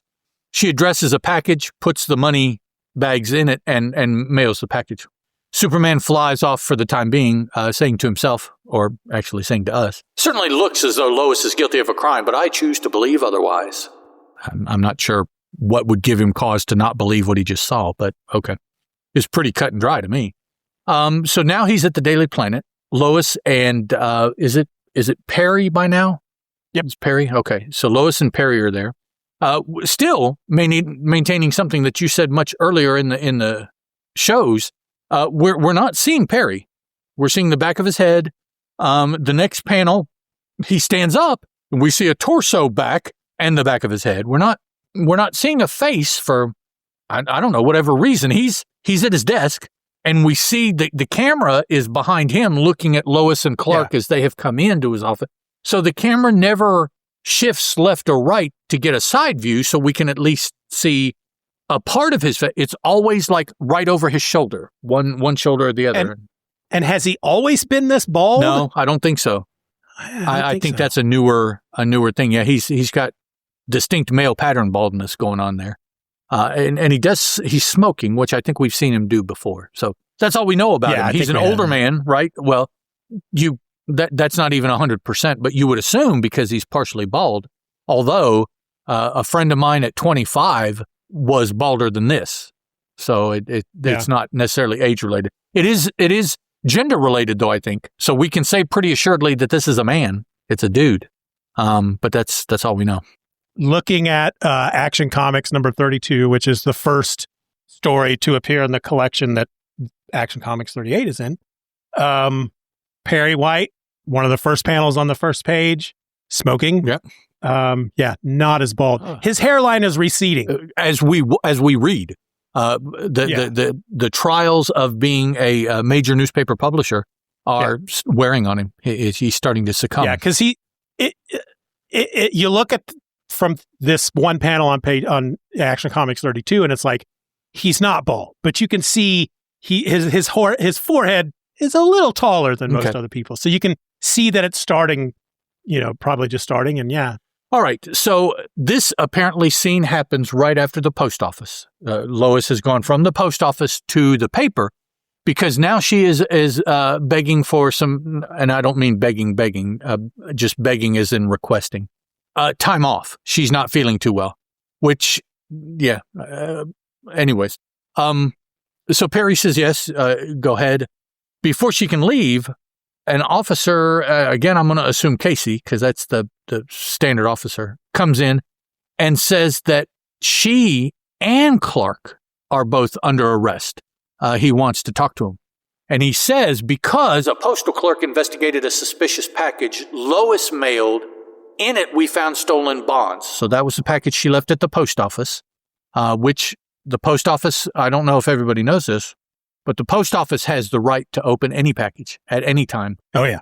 And somewhere it says that. I forget somewhere that you commonly read or are supposed to read, like the warranties for things to let you know, like to not take the tag off the mattress and shit like that. Good post offices will put a big banner in the main lobby that says, "We gonna open your shit." Oh, yeah. It's some we don't pay attention to it because we're like, whatever. They ain't going to open my shit. It's like, well, they could. Go ahead. You're just going to see bills. They could. Yeah, really. It's nothing good. All the good stuff I use UPS because they're a little bit more dependable. Sorry. So Casey says that, and then Clark's like, well, what does that have to do with me? She mailed something. And he says, you and Lois work closely together. Guilty by association. I don't think that's legal, but we'd like to question you at headquarters. And at this point, Clark has every right to say, no. If that's all it is, then no, I claim my first and second and third and fourth and fifth and sixth, whatever rights I have say that I don't have to go because, you don't have anything on me. I know her. I work with her. So what? Perry, you can't arrest two of my best reporters on such flimsy evidence. And Casey comes back. I know it's hard to believe that Clark and Lois are crooked, but Perry says, you won't be able to hold them long. So we go back and forth like that a little bit, and then everybody walks down to, they're leaving the building. They're leaving the newspaper. As they're going to the elevator, Clark runs away. Runs away probably semi as Superman. He runs faster than, a normal person would, but I'm sure he doesn't run like fast enough to be like out of sight kind of thing, become invisible kind of thing. He just runs faster than normal. That boy sure is a running fool. And he runs. Okay. So they're walking. Okay. I guess the frame of reference shifted here. So they're walking towards the elevator and then the camera shifts to where it's like more behind them and Clark runs away. So what he does is he quickly runs to the elevator and gets the elevator man to send the elevator down with just him on it, stranding Casey and Lois up on whatever floor they're on. So he gets off the elevator and disappears. Then Casey and Lois finally get downstairs. I don't know if he took her by stairs, not wanting to wait, or if he actually waited which would be pretty funny if he actually waited for the elevator to come back up. Yeah. But I don't know. It doesn't show us. Well, that's a pretty bold move for Clark when you think about it, because they're not that far from the elevator. There's no guarantee that the elevator doors will close before that cop can grab him out of that elevator. Right, yeah, the elevator still is going to, and the elevator operator is still going to react normally, even though he's Supermaning it, so. So we catch up with Clark outside. He changes, and then minutes later, the Man of Tomorrow streaks in through the window of Lois's apartment. So he's starting to investigate. In my identity as Clark Kent, I'd be picked up by the law in a few minutes. So that's why he changes to Superman. Although having said that, he then flies to Lois's apartment, which he couldn't have flown as Clark Kent anyway. So it's like, well, I understand that Clark Kent is being looked for right now, so you don't want to look like Clark Kent. Okay. But to do what you're doing, you would have dropped your Clark Kent stuff anyways. Yeah, so, okay. It's like, if the police weren't after me, I'd stay in my Clark Kent guise. I'd get a cab. I'd take a leisurely drive over to Lois's. But since the cops are after me, I'll change into Superman and fly. Pardon me a minute here, I just want you to know that as we're going through this, I originally started by page 2, I had written down my favorite panel. By page 4, that panel had changed. By page 6, that panel. So now I'm just making your favorite panel on every page is. Well, I'm just listing panels that immediately, literally, by the moment I opened that page, immediately stood out to me because they look weird and funny. Sorry, I had to plug in the laptop that the StreamYard is actually on. Apparently, I had unplugged it in the process. But so Superman goes to investigate Lois's apartment because now he feels that Lois has been acting weird because she is being picked up by the police. Prior to this, he didn't think that she was acting weird enough to try to investigate. But now that she's been arrested, he's like, oh, yeah, okay, things are really weird now, so I need to check and see what I can find. So he goes and he's throwing her room all helter-skelter because he finds, he says, a small dark box hidden behind the headboard of Lois's bed. Seems to be a radio-controlled apparatus. It doesn't look like that to me, but Superman then canvasses the homes of other reputable individuals suspected of crimes and discovers many duplicates of the black box. So this recent crime spree, as he's investigating all of the people that have been involved, he is finding more and more of these radio-controlled boxes hidden somewhere in their domiciles, whether it be house, apartment, train car, what have you, wherever they live. So he thinks there must be some connection between these radio receivers operated on an ultra-high frequency and those crimes. But what? So what? He's zooming around town, and I guess he says a great electrical discharge emanating from below. So he must have heard something on some frequency that alerted him. Yeah. Looking within an area covered by billboards atop a building, Superman sees radio towers hidden from view broadcasting messages to those electric boxes. So he's tracking down the radio waves, and he's tracked them down from the box to the antenna. So now he has to track down from the antenna to wherever the broadcast is coming from. So he's gone from receiver to antenna, and now he's going to broadcast location. Now to find the man who operates the secret broadcasting unit, and we have a Superman hanging on here. Hooray! And then, just to really throw things off, the next panel, so it's Harold Morton of all people. Superman is hanging upside down now to look through this window. So the first one is just the normal kind of, it says he scales the side of the building, but we see the top of the building. So he must be scaling down the building rather than up in order to be in this position of this panel. And then as he's coming down, this is the window in question. He's decided to flip upside down on the ledge above the window and look in. And indeed, he sees Harold Morton, prominent psychologist and radio wizard, works over his apparatus, unaware of the Man of Steel's scrutiny. And Morton is giving commands to somebody. Return to normality and forget the entire occurrence altogether is the last part of the recording of his broadcast. But he does put a record on to continue play. This recording repeated over and over tonight should accomplish its purpose. Another banker will appropriate funds from me entirely unaware of what he is doing.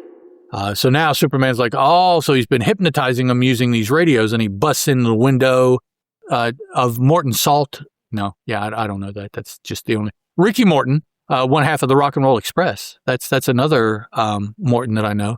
Do you know the Rock and Roll Express, Kevin? Or Kevin? Kevin. Is it wrestlers? Yes, as a matter of fact. Yeah. I know the name. Back in the mid to late 80s, early 90s. Robert Gibson, Ricky Morton, Rock and Roll Express. Okay, so. Yeah. Morton is, he pulls some kind of fancy looking gun on Superman. And apparently it is a gun that can destroy a steel panel. Does he say how? And that's pellets. Does this? A super-cooled carbon dioxide pellet is what it fires. And it doesn't have any effect on Superman, but can melt steel, apparently.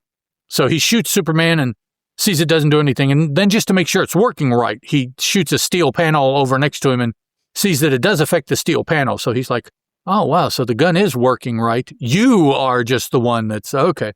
And as far as destroying steel is concerned, why not try the good old-fashioned way with bare hands? So Superman reaches over to the wall that the dude has partially destroyed to finish destroying it to show that, I don't know, Superman's as strong as carbon pellets or so. Yeah, I don't know what the point of that was. Superman's bad. I mean, he was bad. He continues to pelt Superman with these pellets for no good, and then decides that he's going to hypnotize Superman, and he holds up a mirror, and he tries to make Superman his slave, but Superman has super brains, and it doesn't have any effect on him. Superman gives him some, gives him a paper to read here, apparently. He says, obey these instructions. Or no, he just tells him, I'm sorry. Superman hypnotizes him with the mirror, so is this the old thing where the rays come out of the person hypnotizing and the person holds up a mirror and the rays bounce back to the person hypnotizing and hypnotizes them? I don't know what the purpose of the mirror is, first of all. I don't know why it's there. Maybe, I don't know. They don't explain the mirror in any way, but apparently Morton is going to use the mirror in some fashion to hypnotize Superman. It doesn't work, and so Superman hypnotizes Morton instead. Well, but the mirror is still in the panel. So the mirror, the second panel, so he holds up the mirror in the first panel at the bottom of the page. Second panel, the mirror is falling. But then he's already panel, hypnotized. That's true. So I suspect it had something to do with the mirror somehow. Because Superman doesn't have that power. So it had to be like the dude was doing something with the mirror, and because Superman turned the mirror on him, it bounced back and got him. Yes, that's very confusing. So now Superman has hypnotized Morton, and he tells him, obey these instructions. Go to police headquarters. Upon the arrival of Clark Kent, confess your misdeeds. I shall do as you say, is Morton's response. Halting. Because when you're hypnotized, you speak haltingly. That's right. A common symptom of being hypnotized. So if you ever run into somebody and they're speaking haltingly, just snap them, throw cold water in their face, something like that, because they're hypnotized. Oh, yeah. They need to wake up. Snap out of it. They were all obviously the writers, the people at DC, they were experts at hypnosis. I mean, we see just the perfect techniques in all of these, because this is what, the fourth story now that involves hypnosis? Maybe fourth. It is the multiple, yeah. And it's literally just look at you.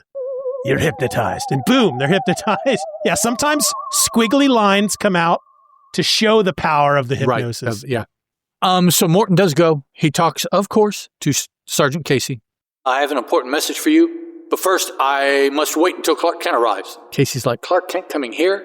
What I wouldn't give to see him. Because, of course, they're wanting to talk to Clark already about the stuff that Lois has been doing. Clark shows up. Clark, well, this is a pleasure, says Casey. And Clark says, I appreciate the warmth of your greeting, Casey, but how about releasing Lois at once? You'll be interested in what Morton has to say. So Morton confesses. Casey doesn't believe him. Lois is freed. Clark tells Lois that Superman tipped him off that Morton was going to confess. That's why Clark is there. And then as soon as Morton confesses, he questions what he did. He says, disregard that confession. Not a word is true. And Casey says, yeah, no, it's too late now.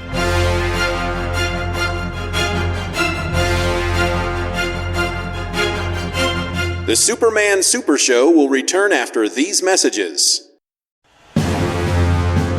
Step into the savage world of the Hyborian Age and journey through a land of sorcery, steel, and epic adventure with me, Stephen Orr, on Hither Came Conan. Together we'll explore the legendary Conan the Barbarian comic series from Marvel Comics, starting with the groundbreaking first issue from 1970 and working our way through each epic tale, one issue at a time. Along the way, I'll also dive into any other Conan comics I can get my hands on. Because when it comes to the titular Cimmerian, there's no such thing as too much adventure. Whether you're a diehard Conan fan or just discovering the greatest barbarian of all time, this podcast is your gateway to the blood-soaked battlefields, treacherous kingdoms, and forgotten treasures of Robert E. Howard's timeless creation. New episodes are packed with action, insights, and a little humor, all dedicated to the world of Conan and the creators who brought him to life on the comic book page. So sharpen your swords and subscribe to Hither Came Conan today on Apple Podcasts, Spotify, Amazon Music, or wherever you get your podcasts. Crom demands it. Into the boat! Transmitter device activated. Coordinates set for Earth 2. In 1961, in the pages of issue 123 of The Flash, Barry Allen, the Silver Age Flash of Earth 1, travelled to another dimension, met Jay Garrick, the Golden Age Flash of Earth 2, and the DC multiverse as we know it was born. And in 1985, after many years of cross-dimensional adventures, DC Comics published the cataclysmic Crisis on Infinite Earths, and the DC multiverse was gone. But did you know that Barry Allen's Flash was not the first hero to meet a version of himself from another dimension? Did you know that Jay Garrick wasn't even the first Golden Age character to return in the Silver Age of comics? The scope of the pre-crisis DC multiverse reaches far beyond Earth 1 and Earth 2. And the legacy of DC's Golden Age characters is a lot wider than the heroes you know like Flash, Green Lantern, Sandman and Starman. On the Earth 2 podcast, we navigate the pre-crisis DC Comics multiverse of universes and other dimensions. And we celebrate and explore the legacy of DC's Golden Age characters, including the legendary Justice Society of America, and a lot more besides. So join me, Peter Watson, and me, David Steele, and our occasional guests of friends, family and fellow podcasters for weekly dramatic readings and analysis of the pre-crisis DC Comics multiverse and the legacy of their Golden Age characters through the Silver and Bronze Ages of comics. On the Earth 2 podcast. Transmatter cube activated. Return coordinates set for Earth Prime.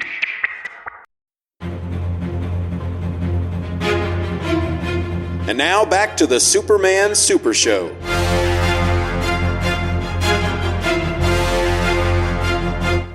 Casey tells Lois and Clark, both of you are free to go now, of course, and Clark comes back with I should think so. And Lois just says, let's go, Clark, which is funny because a lot of times you would think it'd be the other way around. Lois would be the salty one, and Clark's like, no, come on, let's just go. But no, Clark is like, yeah. And then, wait, how come Superman took such an interest in the case?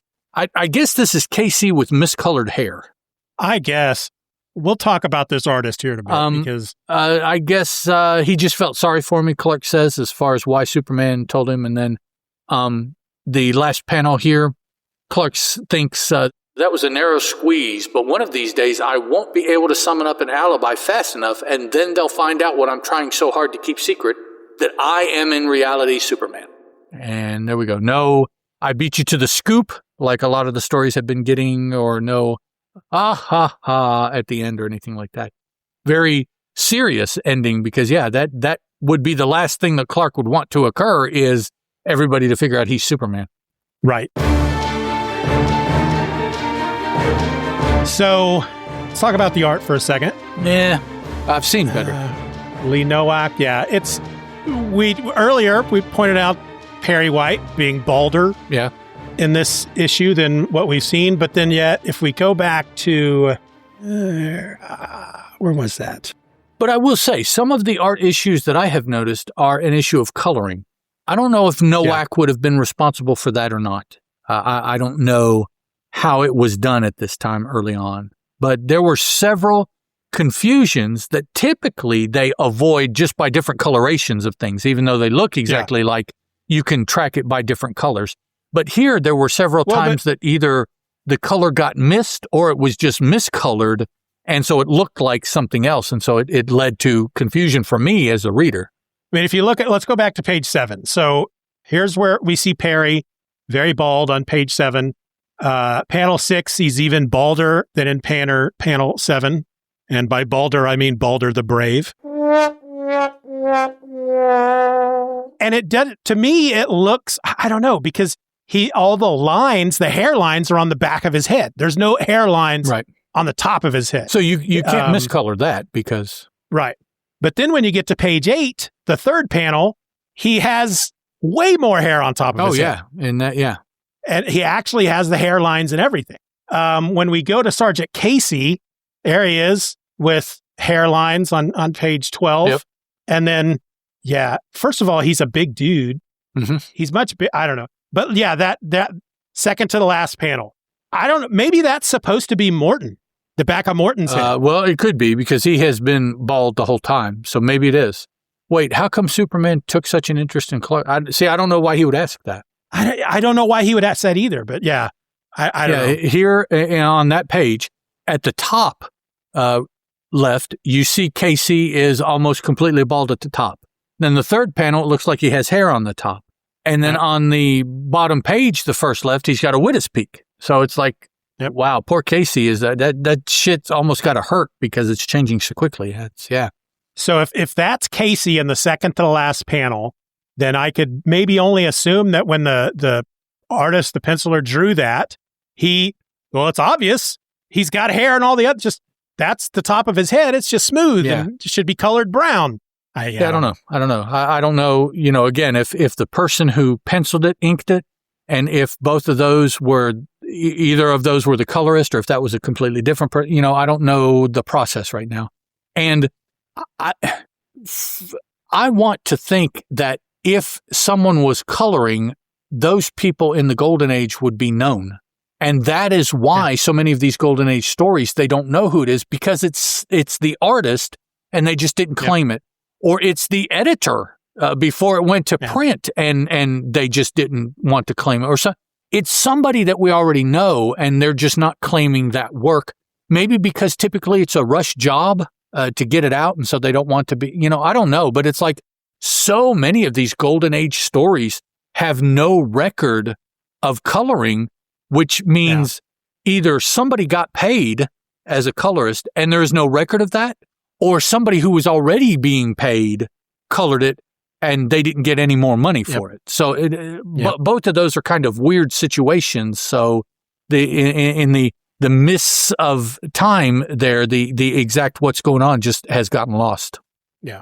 But with this, the thing is with this artist though, Lee Nowak, I think based on some panels throughout this story, and I made a list of them, I think what we're seeing here is a very, very talented artist who, because of the times, had a very short amount of time to put these stories together. They were just grinding stuff out. So it was, some panels were going to suffer.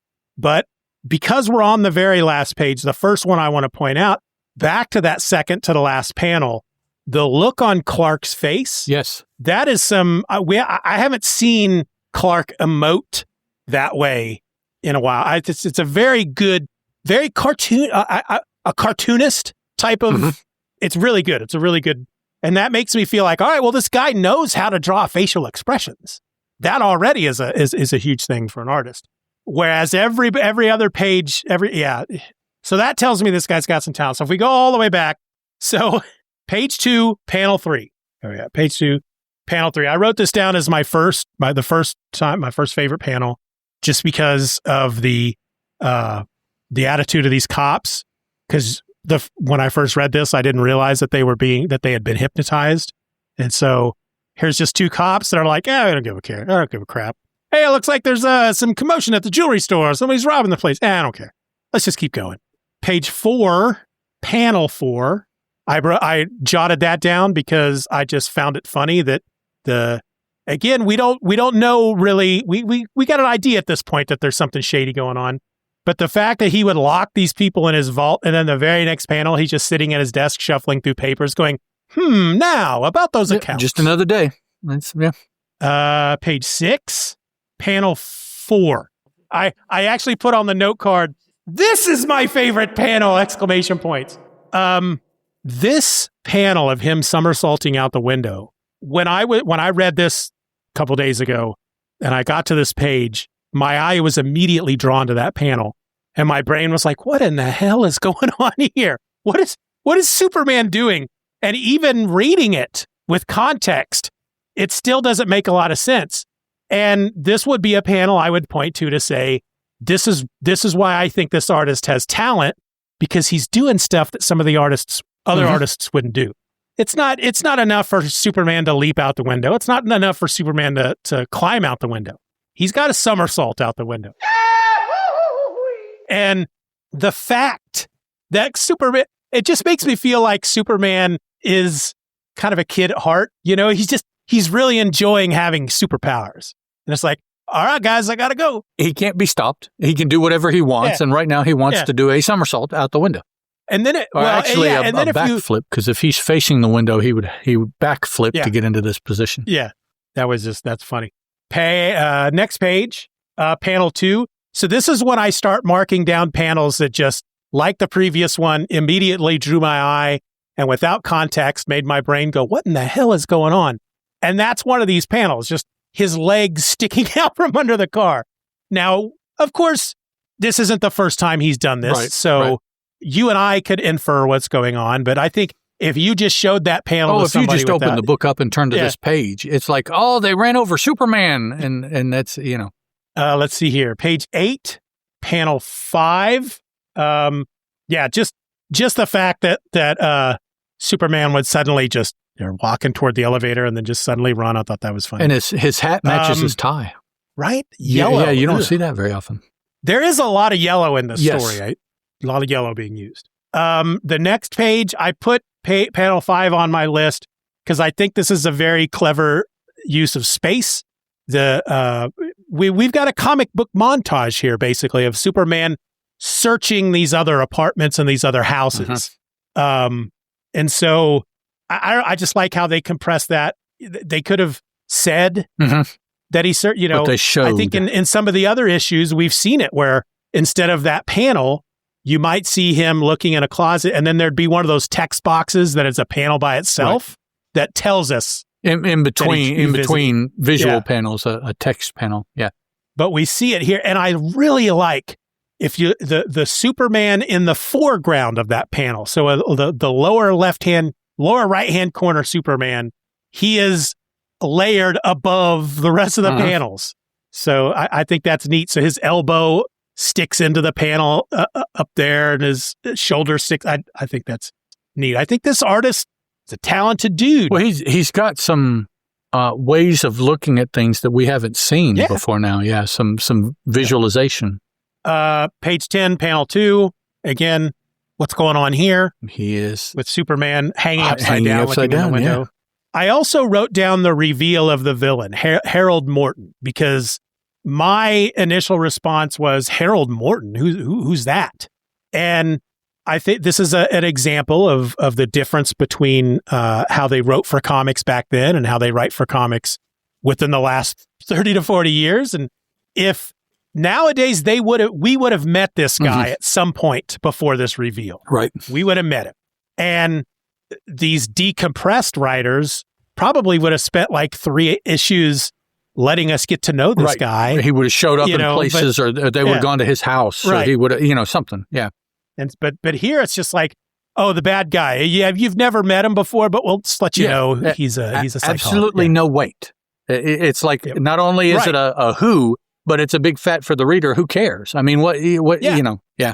And because it's handled almost like the big reveal. Who's the villain? It's not, but it's handled like that kind of slightly. So you're like, oh, who's the big villain? And without text, who do you see there in that third page? Oh, that's Lex. Yeah, exactly. I turned the page and went, oh, Lex is back. That's Lex. No, it's Lex Luthor as we have come to know how he looks now. Maybe not Lex Luthor like he looks then necessarily, but in our mind's eye, after years of reading Lex, it's like, oh yeah, that's Lex Luthor. Or this is how he's going to end up looking, 30 years from now or something like that. Now, this Morton reveal later will have more weight if the character is used again, right? Because we will remember. Yes. But as far as right now, this story by itself, it's like, okay, throw away. It's, not an uninteresting story, but an uninteresting villain. Yeah. Yeah, and I'm not knocking it. I'm not saying it's because on the flip side, I've talked about how it always drives me crazy when they make a movie for a superhero or they get a new writer on a book and they decide to go ahead and include, take their biggest villain. And while they weren't part of the superhero's origin story originally, because they're now, in hindsight, the biggest villain, we're now going to reboot it and incorporate their, so like Dr. Doom just showed up in a comic book one day and, that's how he was revealed. It wasn't. So, yeah. So I got nothing against it, especially if, like you said, if we see Morton later on down the line, if he keeps making appearances, I doubt it. Yeah, but, I do too. Yeah. There was nothing put into him now, so why would he? Yeah. A couple other things I want to point out on this page. Panel 5, the panel right in the middle. Another him looking into a window from a different angle, but here he looks a bit Spider-Man-like, doesn't he? That is a Spider-Man panel right there. I've seen Spider-Man do that many times. Something about that upper corner, looking in from the corner, makes it more Spider-Man-like. The panel before that has Morton holding a recording. The only reason I point that out is I immediately thought of an episode, my first episode of Steeven or Else that I put out however long ago. I had I learned something new every day bit in which I talked about electric transcription discs, which were these records from back then that you could use to record radio shows, and they would distribute them to radio stations across the country. And that's how they would syndicate shows sometimes with these big platters. And it was kind of interesting that I had run across that a couple of months back and decided to make it a I learned something new every day segment, and never had run across it before. And now they don't refer to it as an electric transcription disc, but that's what that is. Yeah. The last thing I wanted to point out here is on the final page, the way Sergeant Casey is treating not just Clark, but the idea of Clark coming in. He's already decided Clark's guilty, which is insane considering the only reason they think Clark is guilty is because he knows and hangs out with Lois Lane. He knows Lois. That's it. And so it's not only has he decided that Clark is already guilty, which we all know is just a huge problem because, how many times I've listened to a lot of stories about people who were wrongly convicted who have recently been released after 30 years. And the main reason that they were convicted is because the cops focused on that guy and ignored, once they decided this is the guilty party, they ignored everything else. No matter who said what or what else was found, it all had to be tied somehow to this person. And so that's what I'm seeing here. And I'm also seeing Sergeant Casey seems almost giddy with excitement that he gets to see Clark again, because maybe he gets to arrest him. Maybe he gets to rough him up a little. He gets to put Clark away. I mean, he's got this thing for Clark that's like, Yep. But all in all, okay. What are your final thoughts on this story? Honestly, it doesn't stand out from the majority of the Golden Age stuff that we have read up until this point. I don't know 6 months from now, when I'm thinking about the Golden Age Superman stories that I've read, that this story will pop out for any particular reason. But which also it doesn't stand out because of any negative reasons either. I mean, it's just I don't want to say standard or typical because that doesn't seem fair, but it seems very much in line with what we have been reading so far. Really a no-name villain who probably is not going to come back. A little bit of an interesting what they're doing wrong as far as radio hypnotism. That's brand new. Other than those things, Lois and Clark, Perry, Sergeant Casey, those are all standard characters now.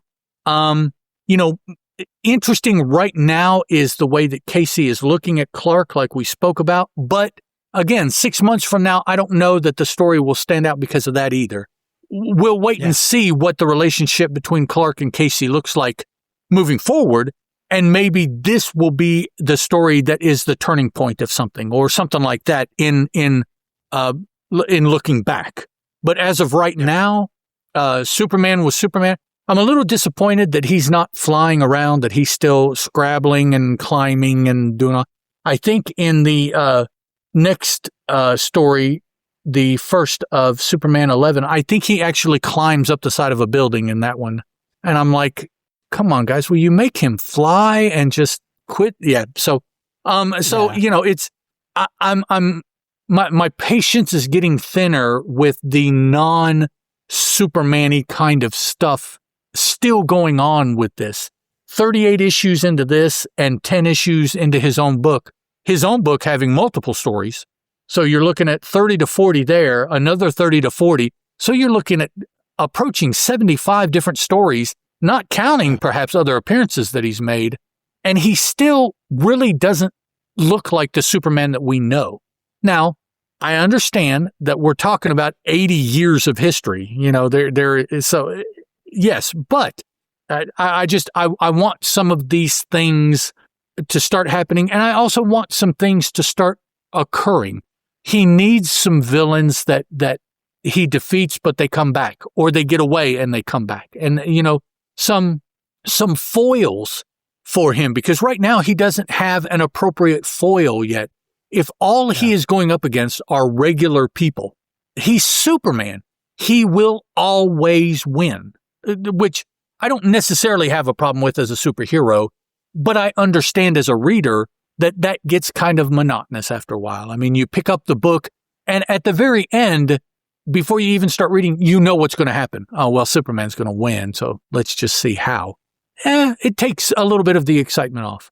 But if he starts to not win, or he starts to win, but he loses because the villain gets away, which means he could show up again. Some of these long story issues I would like to start being used. It seems still right now everything is one-off for just this story. We need to just get this story. Doesn't seem to be any seeds planting. There doesn't seem to be any long-term planning. Just today, the July issue, we need to get it out. The August issue, we need to get it out. And it's like you have time and opportunity to put some longer things in there, even if it's just seeds that, because you're still the writer, you remember, oh man, 6 months ago, he said this, or I had him do that, or something. And you bring that back up. Reward us for continually reading the stories. Do something because I have read for the last 18 months, I know that. Somebody that just picked up the book for the first time, they won't know that. That's my reward, snotty as it may sound, for reading your stuff for the last 18 months. I am rewarded by the continuity, which I know is a bad term nowadays. Oh, the short memory term generations don't like continuity. We can't. It's like, us longer in the tooth people appreciate continuity.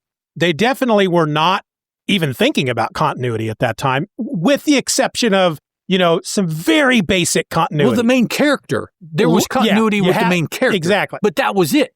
Anything outside that person, his micro world, there was, I take that back. Metropolis is still there. He still works at the paper. So there are some bigger issues that are continued. But as far as any character development or knowledge that the character themselves possess, very, very little continuity yet. Like I say, almost 70 some individual stories, and they're still coming up with just these one-off throwaway, it seems, kind of stories. And what I think is very interesting, because I honestly, you're saying the exact same things that are going through my head when it comes to this story. I will use the word middle of the road. It was a very middle of the road story. And one thing that I've noticed is that when we read a story that is just packed full of crazy stuff, not necessarily a good story, but it's so much is going, like, I always go back to the old guy in the basement of the orphanage. In the basement with all the torture devices or whatever that was. Yeah. If you really just look at that story, it's pretty boring. But there's so much crazy stuff in it. That's what makes it entertaining. And you remember it. And so it's And so when you get a story that's just as boring, but they don't pack it full of all that crazy crap, it doesn't stand out. And that's what we got here. And so there was something that you had said at one point. I made a note. I started writing opposing view. And then you had said something that made me stop writing. And I looked back down and went, why did I write that? I have no idea. Sorry, got No long-winded there. No. Well, the thing is, though, I wrote it down. I looked to hear what you were saying, and you were literally 4 to 5 words in. And I completely forgot why I wrote that down. Well, that's because you're an idiot. Oops. So, yeah. All in all, yeah. It's like it's like TV before shows like The X-Files and Lost. You know, even with shows like X-Files and Lost, there were still filler episodes. Yeah, very much They so. had the main story, then they had just these episodes that just kind of, well, we got to do 22 episodes. Right, you're like, why did you do that? And the way I look at it is, I don't, there are various levels of enjoyment for a long-term character as I read, but frequently I do want to read all of them because they flesh out the character. They are still part of that character's history that I want to know. Why? I don't know, because I want to know. That's the only thing I can, only explanation I can give. Several months, maybe a year or so ago, I started reading through Golden Age Batman, and over time here have stopped that. I read his first 40 or 50 appearances. Same reason. Very little memorable about it.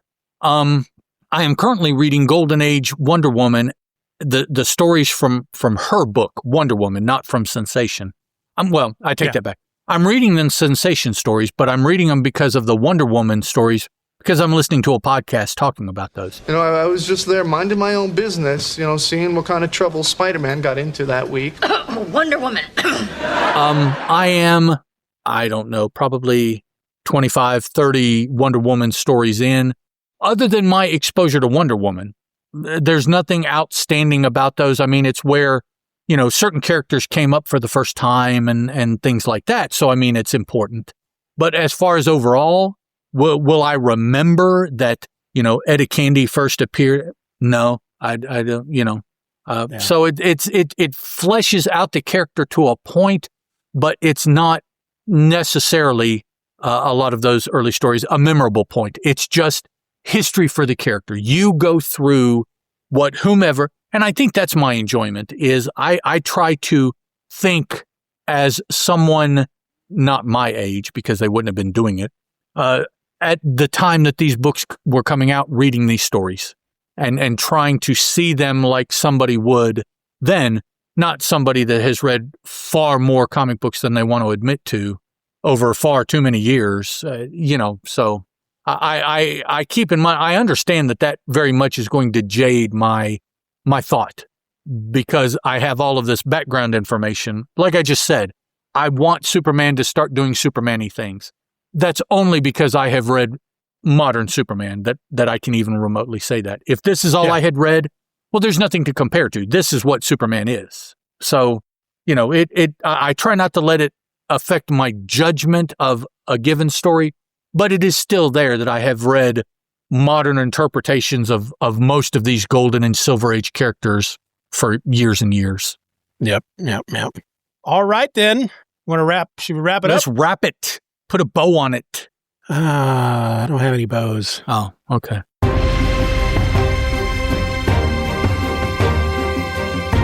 The small suburb of Metrodale is destroyed by mysterious bombs, and a terrorist organization known as the Gold Badge Organization claims credit and blackmails the people of Metropolis. It's next time on episode number 90, when Ed and I are going to take a look at Zimba's Gold Badge Terrorists, the first Superman story from Superman 11 that was published in May of 1941.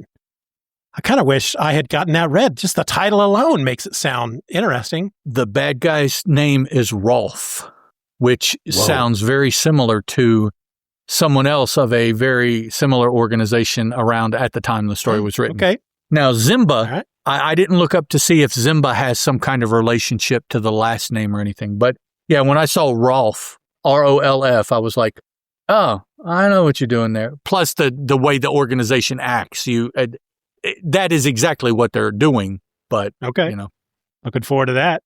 We were supposed to talk about it today. This is supposed to be one of the we always try to do 2 Golden Age stories during one of these live streams. We were supposed to talk about Action 38 and then this story from Superman number 11, but I got so backed up with stuff that I waited until the last minute to read the story in Superman 11 and didn't get it finished. So, well, but we filled out the rest of the episode by bitching, so yeah, it's cool. Yep. All right, folks. Well, until next time, I'm Steven, that's Ed, and this was the Superman Super Show. Ciao. See ya!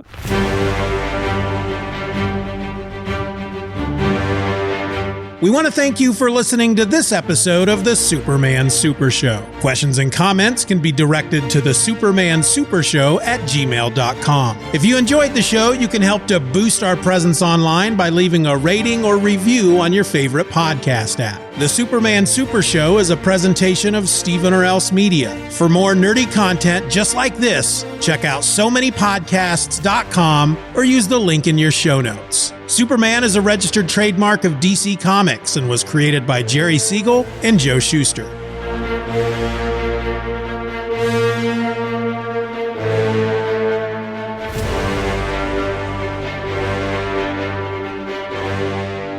Superman is a copyrighted feature appearing in Action Comics magazine. Superman's bad.